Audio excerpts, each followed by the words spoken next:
Bismillahirrahmanirrahim. Assalamualaikum warahmatullahi wabarakatuh. Alhamdulillahi rabbil alamin. Allahumma salli ala Muhammad wa ala ali Muhammad wa ala kulli sahabati Rasulillahi ajma'in.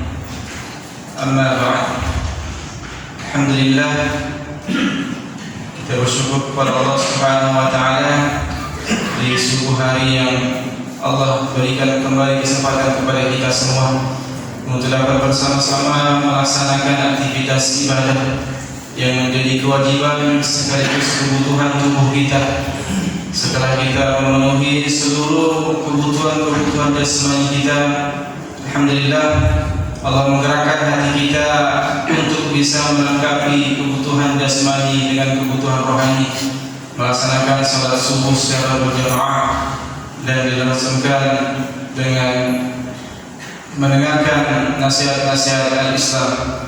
Semoga setiap apa yang kita lakukan dalam bentuk ketaatan kepada Allah Subhanahu wa taala diterima oleh Allah Subhanahu wa taala.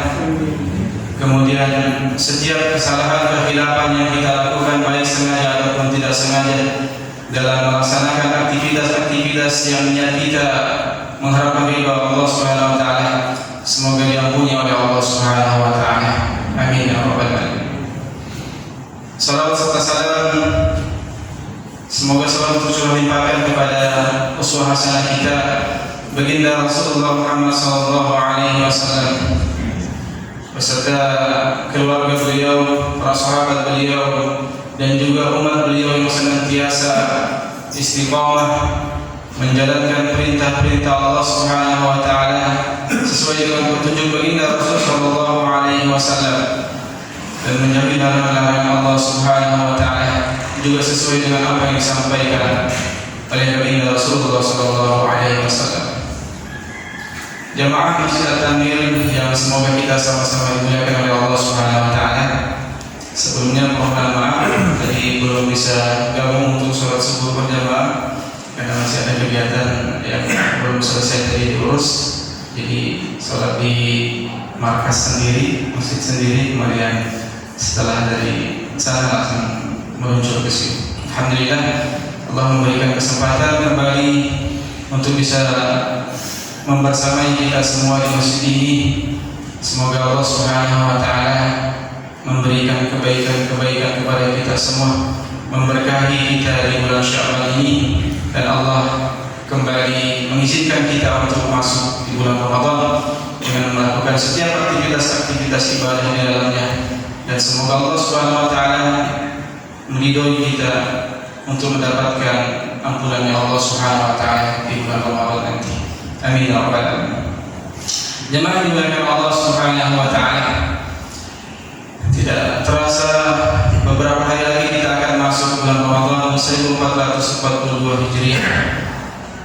Sudah sekian kalinya kita berada di bulan Ramadan yang lalu, maka insan yang berupaya untuk melaksanakan perintah Allah Subhanahu wa taala dan menjauhi larangan Allah Subhanahu wa taala, berupaya mendapatkan kemuliaan-kemuliaan yang Allah janjikan kepada kita semua, maka tentunya banyak yang harus kita siapkan untuk memasuki bulan Ramadan. Tetapi pada hari ini saya tidak akan mengangkat materi mengenai apa yang kita harus siapkan di bulan Ramadan sebelum masuk bulan Ramadan, karena masih di bulan Sya'ban pada hari ini. Karena materi itu telah saya sampaikan di khutbah Jumat beberapa waktu yang lalu di masjid ini. Insyaallah pada subuh hari ini kita akan bercerita, menyampaikan kisah-kisah heroik yang penuh makna di dalamnya, peperangan yang dialami oleh baginda Rasul sallallahu alaihi wasallam. Allah Subhanahu wa taala menurunkan al-Islam, menurunkan wahyu Allah Subhanahu wa taala kepada baginda Rasul sallallahu alaihi wasallam, dan diterima oleh beliau, dan begitu banyak halang rintang yang beliau hadapi selama menyampaikan risalah Islam ini. Hal ini dikenal dengan peperangan atau ghazwah yang terjadi di masa baginda Rasulullah SAW masih hidup dan setelah beliau wafat. Maka ada satu peperangan yang terjadi di baginda Rasulullah SAW ketika masih hidup, dan ini juga menjadi peperangan terakhir bagi beliau. Peperangan ini disebut dengan peperangan Tabuk, Ghazwatul Tabuk, perang Tabuk.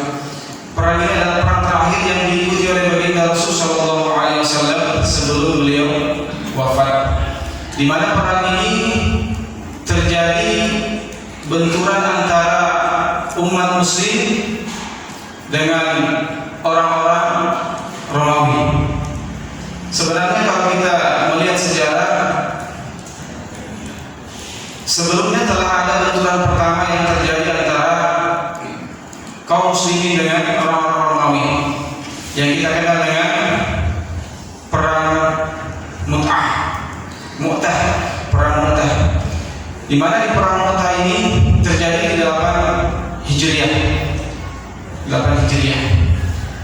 Dan di perang Mu'tah, alhamdulillah Allah Subhanahu wa taala menurunkan bala bantuan kepada kaum muslimin dan memenangkan kaum muslimin pada saat itu.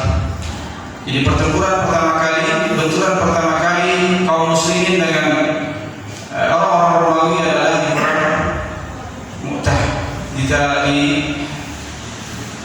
tahun 8 Hijriah. Di mana kalau kita melihat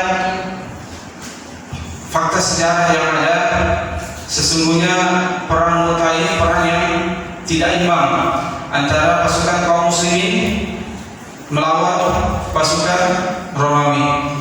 Pasukan Romawi itu terdiri dari 200.000 pasukan, di mana 100.000 pasukan dari legiun Romawi, kemudian 100.000 pasukan dari orang-orang Arab yang masih berada di bawah kekuasaan Romawi. Dan pasukan kaum muslimin hanya berjumlah 3.000 orang. Jadi sesuatu hal yang kalau kita lihat secara zahirnya, secara nalar kita, bagaimana mungkin 3.000 pasukan bisa memukul mundur, bisa mengalahkan 200.000 pasukan.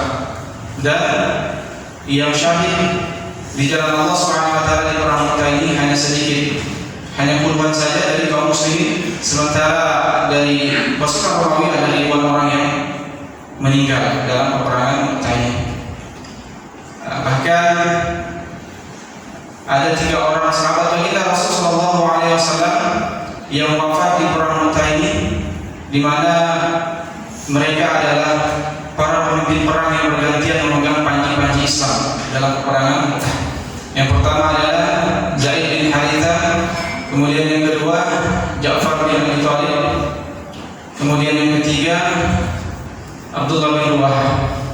Lalu kemudian pemimpin yang keempat yang memegang panji Islam pada saat itu adalah orang yang diberikan gelar oleh Allah Subhanahu wa taala dan Rasulnya Saifullah, pedang Allah Subhanahu wa taala, ini Khalid bin Al-Walid, di mana beliau dengan strategi perang yang luar biasa berhasil memukul mundur pasukan Romawi sejumlah 200.000 pasukan.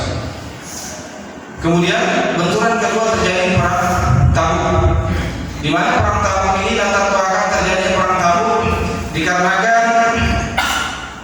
pasukan Romawi dengan pemimpinnya Kaisar Heraklius menyiapkan pasukan untuk menggempur pasukan kaum muslimin. 40.000 pasukan yang disiapkan oleh pasukan Romawi dari Kaisar Heraklius akan berhadapan dengan pasukan kaum muslimin yang di dalam kitab Rafiqul Maktum karangan Syekh Safi Rahman Al-Barakfuri, kaum muslimin berjumlah 30.000 orang. Jadi 40.000 melawan 30.000 pasukan. Maka kalau kita lihat benturan pertama 3.000 melawan 200.000 pasukan, alhamdulillah bisa memukul mundur 200.000 pasukan. Benturan kedua 30.000 melawan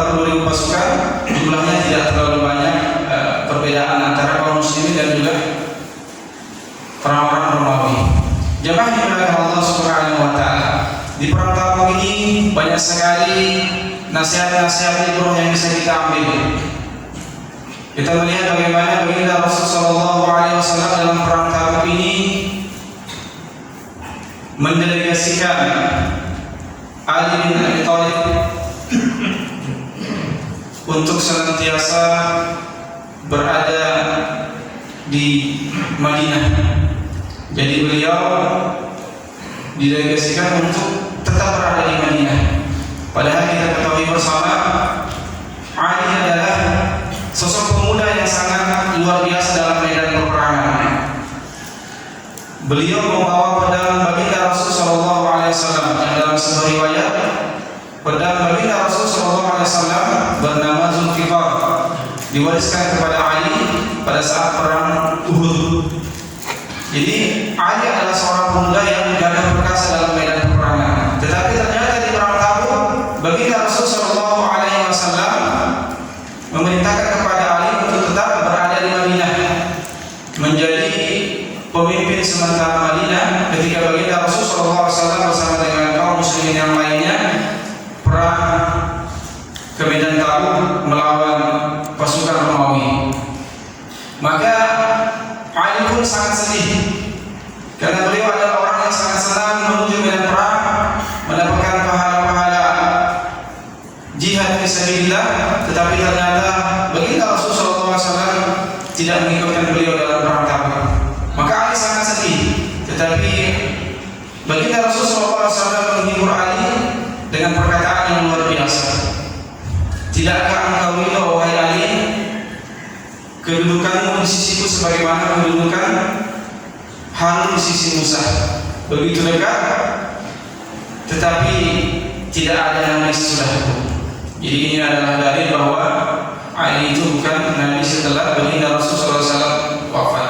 Sebagaimana hal-hal yang dikatakan oleh orang-orang Syiah, Ali itu adalah nabi setelah baginda Rasulullah SAW, atau baginda Rasulullah SAW menyembunyikan kenabian Ali setelah wafatnya baginda Rasulullah SAW. Padahal baginda Rasulullah SAW adalah nabi terakhir, nabi Rasul terakhir dari Allah Subhanahu wa Ta'ala.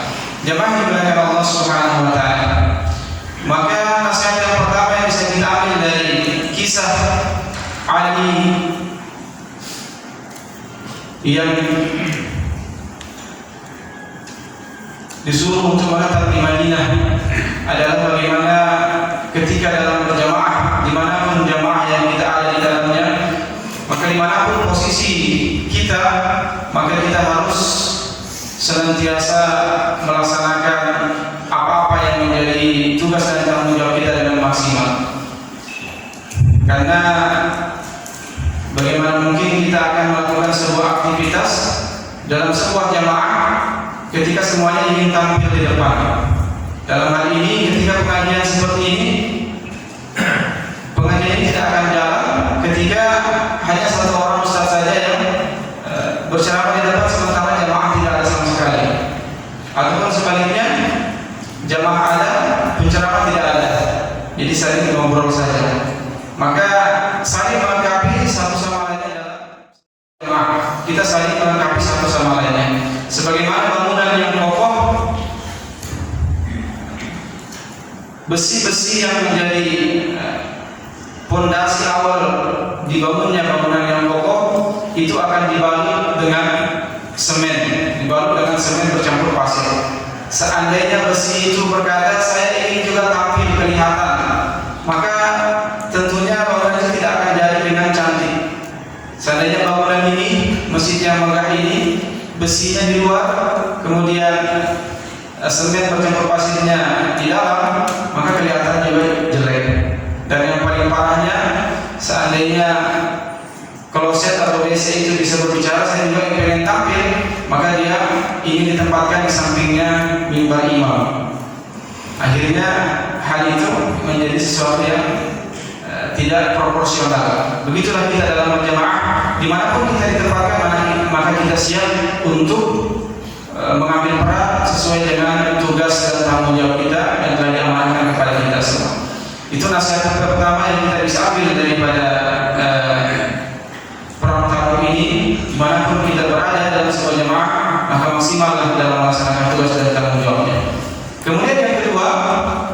nasihat yang bisa kita ambil dari perang Tabuk, kata para ulama ahli sirah, perang Tabuk ini adalah perang yang paripurna dalam ujian yang Allah Subhanahu wa taala turunkan kepada baginda Rasul sallallahu alaihi wasallam dan para sahabatnya sebelum beliau wafat.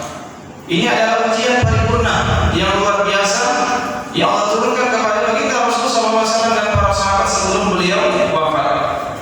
Kita melihat kondisi kaum muslimin di perang Tabuk pada saat itu berada dalam kondisi yang keadaan sulit. Maka perang Tabuk ini disebut juga dengan Jaisul Usrah.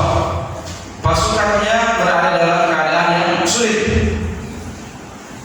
Karena pada saat itu terjadi musim panas yang berkepanjangan yang luar biasa. Yang ahli sirah mengatakan musim panas itu menjadi musim panas yang paling panas di Madinah pada saat itu. Lalu kemudian yang kedua, ujian bagi mereka yang akan bergerak menuju Medan Tabuk. Medan Tabuk ini sangat jauh dari Madinah, kurang lebih 778 km. Jadi kalau kita lihat di wilayah kita, maka Madinah ke Medan Tabuk ini kurang lebih dari Merau ke Penajam Pasar Utara, sekitar 700-an kilo. Dan itu ditempuh dalam waktu 15 hari perjalanan pergi, 15 hari perjalanan pulang, dalam kondisi perbandaraan, perlengkapan dari mobilisasi untuk kendaraan itu berkurang. Maka bergantian para pasukan kaum muslimin untuk menaiki unta dan kuda yang ada yang disiapkan oleh kaum muslimin. Ini merupakan ujian yang luar biasa. Bukan hanya saja dikarenakan musim panas yang berkepanjangan, tetapi juga dikarenakan jaraknya yang sangat jauh. Lalu kemudian yang ketiga, pada saat itu waktunya musim panen kurma. Padahal bisa dikatakan panen kurma di Madinah pada saat itu adalah penghasilan per tahunnya penduduk Madinah. Penghasilan per tahunnya penduduk Madinah. Maka akan timbul nanti orang-orang munafik yang berupaya memprovokasi orang-orang muslim. Bagaimana mungkin baginda Rasulullah SAW memerintahkan kita untuk pergi ke Medan Tabuk sementara kondisi kita sedang paceklik. Kemudian tak lama lagi akan panen kurma. Kemudian jarak dari Madinah ke Medan Tabuk itu sangat jauh. Panen kurma pada saat itu bisa dikatakan penghasilan setahunnya penduduk Madinah. Ini adalah ujian yang luar biasa bagi kita semua. Maka kalau kita tarik ke saat ini, sebagaimana penghasilan per tahun dari penduduk Madinah dengan panen kurma tadi, bulan Ramadan ini boleh dikatakan adalah bulan penghasilan terbanyak seorang pedagang pakaian di antara 11 bulan yang lainnya. Ada pedagang pakaian sini, Pak. Jadi bulan Ramadan ini adalah bulan di mana penghasilan pedagang pakaian itu adalah penghasilan terbanyak dibandingkan 11 bulan lainnya. Padahal di bulan Ramadan harus kita upayakan untuk memaksimalkan ibadah di dalamnya.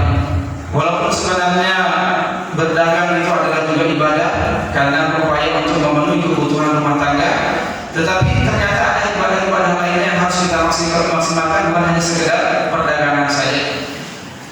Kemudian ini menjadi ujian yang terberat bagi kita semua. Kalau kita lihat kondisi sekarang, maka bulan Ramadan adalah ujian yang terberat bagi para pedagang pakaian. Di satu sisi dia harus tetap membuka dagangannya karena banyak sekali pelanggan yang akan datang membeli dagangannya. Di sisi lain dia harus memaksimalkan ibadah di bulan Ramadan. Sebagaimana kondisi ketika di zaman Bani Israel, Allah Subhanahu wa taala melarang para nelayan untuk menangkap ikan di hari Sabtu. Fokus untuk beribadah. Tetapi sementara di hari Sabtu ikan-ikan baru banyak muncul. Maka ini menjadi ujian bagi mereka. Ketika ujian itu tidak mampu dia pikul, akhirnya mereka tetap menangkap ikan di hari Sabtu dan Allah memberikan kemudaratan bagi mereka. Maka para ulama mengatakan, ketahuilah pada diri kita masing-masing, sesungguhnya ujian yang terberat yang Allah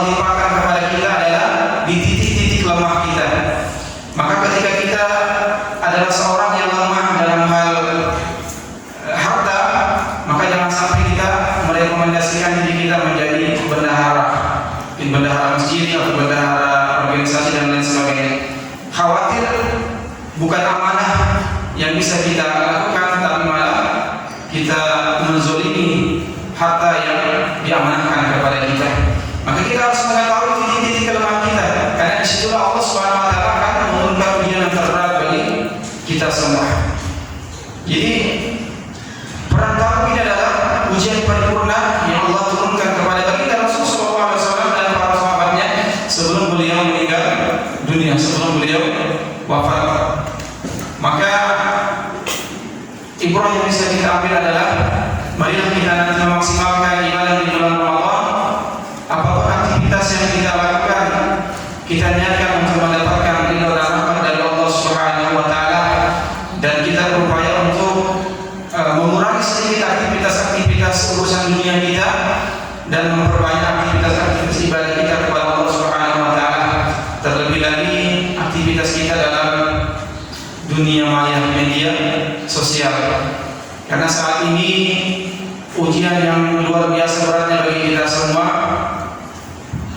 ujian dunia maya atau ujian kita dengan mudahnya dan sangat bergantung kepada HP yang kita miliki, walaupun di dalamnya ada fasilitas Al-Quran, tetapi ternyata jauh lebih banyak kita menggunakan fasilitas di luar fasilitas ibadah dalam HP-HP kita, sehingga boleh jadi itu yang membuat kita menjadi muslim yang semakin lemah, karena kita dihadapkan dengan dua pilihan: apakah beribadah kepada Allah Subhanahu Wa Taala dengan fasilitas yang Allah berikan kepada kita, ataukah kita mengabaikan ibadah kepada Allah Subhanahu Wa Taala dengan lebih mendominasikan dalam setiap aktivitas kita untuk melakukan hal-hal yang tidak bermanfaat ataupun melakukan sesuatu yang bisa menzalimi diri kita sendiri dan diri orang lain. Jamaah dimuliakan Allah Subhanahu Wa Taala. Itu nasihat yang kedua yang bisa kita dapatkan dari perang Tabuk. Kemudian nasihat yang ketiga yang bisa kita dapatkan dari perang Tabuk adalah pada saat inilah Allah Subhanahu Wa Taala memperlihatkan siapa-siapa di antara sahabat baginda Rasul Sallallahu Alaihi Wasallam dalam tanda kutip yang benar-benar beriman kepada Allah dan Rasulnya, dan siapa-siapa di antara mereka yang menyembunyikan bibit-bibit kemunafikan di dalam dirinya, ataupun memang dari awal mereka sudah munafik tetapi menyembunyikan kemunafikan itu di depan baginda Rasul Sallallahu Alaihi Wasallam.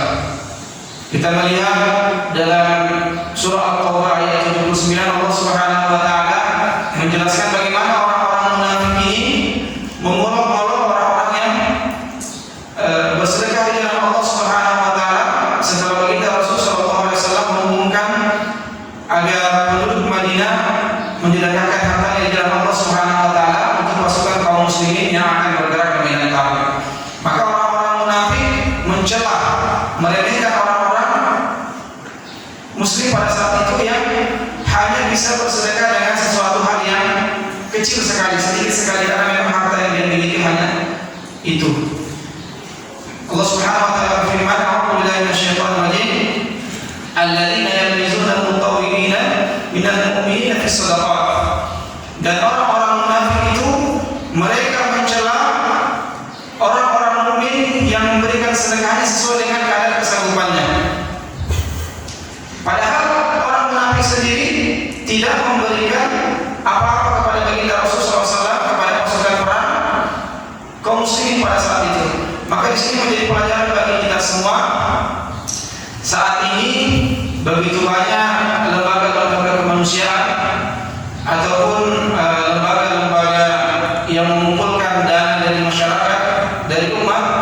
Maka terkadang kita akan menemukan kelompok orang yang mereka dalam tanda kutip mencela, menyindir lembaga-lembaga itu karena seolah-olah terlalu sering untuk meminta sumbangan dalam tanda kutip, padahal dia sendiri tidak memberikan sumbangan. Maka khawatir kita akan terkadang di ayat ini Allah Subhanahu Wa Taala menjelaskan bahwa orang munafik itu adalah orang yang mereka mencela orang-orang yang memberikan sumbangan ala kadarnya sebagai kesanggupannya, sementara mereka sendiri tidak memberikan sumbangan. Nauzubillah min dzalik.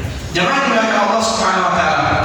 Kemudian Allah menampakkan kemunafikan kebalikan dari orang-orang yang selama ini menyembunyikan bibit-bibit kemunafikannya dalam dirinya di hadapan baginda Rasulullah SAW, mereka mulai banyak sekali mencari-cari alasan untuk tidak ikut dalam perang Tabuk. Bahkan dalam sebuah kisah ada pemimpin munafik pada saat itu namanya Al-Jad bin Qais.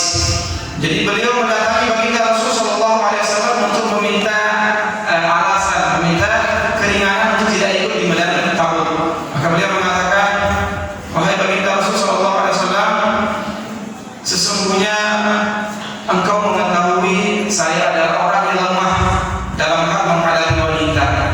Sementara kita ketahui bersama wanita-wanita Romawi Bani Asfar, jadi orang Romawi itu kata orang-orang penduduk Madinah adalah Bani Asfar, orang-orang yang berkulit kuning. Nah, kurang lebih kita kulitnya kuning-kuning kecoklatan. Bani Asfar. Engkau mengetahui baginda, wahai baginda Rasulullah SAW, sesungguhnya wanita-wanita Romawi itu adalah wanita-wanita yang cantik-cantik. Maka saya khawatir begitu nanti sampai di sana dan bertemu dengan wanita Romawi, saya bukannya ikut berperang, saya malah melakukan maksiat kepada Allah Subhanahu wa taala. Maka izinkanlah saya wahai Rasulullah SAW untuk tetap berada di Madinah menjaga keluarga saya. Padahal itu adalah alasan. Jauh hari sebelum itu Al-Jad bin Qais ini berkuat-kuat bahwa saya sangat ingin berperang melawan Romawi setelah perang Mu'tah. Ternyata ada kesempatan untuk berperang dengan orang-orang Romawi, ternyata dia malah membuat alasan untuk tidak ikut. Jadi ini adalah bentuk-bentuk kemunafikan yang hadir pada saat itu. Allah tampakkan di hadapan baginda Rasulullah SAW. Begitu pula dengan orang-orang munafik yang lainnya, banyak sekali mencari-cari alasan-alasan yang dibuat untuk menghindari kewajiban berperang di dalam Allah Subhanahu wa taala. Dan menjadi pelajaran bagi kita semua, sebenarnya sangat mudah kita untuk mencari-cari alasan, membuat alasan untuk tidak melaksanakan ketaatan kepada Allah Subhanahu wa taala dengan segala alasan-alasan yang ada. Tetapi bagaimana kita juga menjadi muslim yang cerdas? 145 A'udzubillahi minasyaitonirrajim. Innal munafiqina fi darkil asfali minan nar. Sesungguhnya orang-orang munafik itu Allah akan tempatkan di neraka yang paling bawah, keraknya neraka Jahannam. Wa la tajidu lahum nasira. Dan Allah Subhanahu wa taala tidak akan memberi satu pertolongan kepada mereka. Tetapi Allah melanjutkan ayatnya, setelah Allah Subhanahu wa taala memberikan peringatan, lalu kemudian Allah memberikan kabar gembira bagi orang-orang yang mungkin selama ini pernah menjadi orang munafik, ada bibit kemunafikan dalam dirinya. Tetapi kemudian Allah masih membuka ruang agar mereka bertobat kepada Allah Subhanahu wa taala dan akan menerima tobat mereka. Lanjutan ayatnya, illal ladzina tabu, kecuali orang-orang yang bertobat setelah ada bibit kemunafikan dalam dirinya dan ditampakkan kemunafikan itu dalam aktivitas kesehariannya, maka Allah masih membuka ruang kepada mereka untuk bertobat dan menerima tobatnya. Maka tidak akan masuk ke dalam neraka Jahannam, kerak neraka bagi orang yang munafik setelah dia tobat kepada Allah Subhanahu wa taala. Wa aslahu, lalu kemudian setelah tobat dia benar-benar memperbaiki dirinya, melaksanakan apa yang diperintahkan oleh Allah Subhanahu wa taala dan menjauhi apa yang dilarang oleh Allah Subhanahu wa taala. Wa i'tasamu billah, dan mereka beristiqomah di dalam jalan agama Allah Subhanahu wa taala. Wa akhlasu dinahum lillah, dan pada saat bersamaan mereka betul-betul ikhlas melaksanakan perintah-perintah Allah Subhanahu wa taala dan menjauhi larangan Allah Subhanahu wa taala. Faulaika ma'al mu'minin, maka pada saat itu mereka kembali berada di dalam orang-orang yang beriman, mukmin kepada Allah Subhanahu wa taala. Wa sawfa yu'tillahu al-mu'minina ajran 'azima, dan pada saat itu mereka telah masuk di barisan orang-orang mukmin dan mereka juga mendapatkan predikat mukmin, maka Allah Subhanahu wa taala memberikan pahala yang besar bagi mereka semua dalam kelompok orang-orang yang beriman mukmin kepada Allah Subhanahu wa taala. Ma yaqulullahu bi'adabikum in syakartum wa amantum. Sesungguhnya Allah Subhanahu wa taala tidak akan mengazab kalian, tidak akan mengazab kita semua sebagai hamba Allah Subhanahu wa taala in syakartum, ketika kita bersyukur atas segala nikmat dari Allah Subhanahu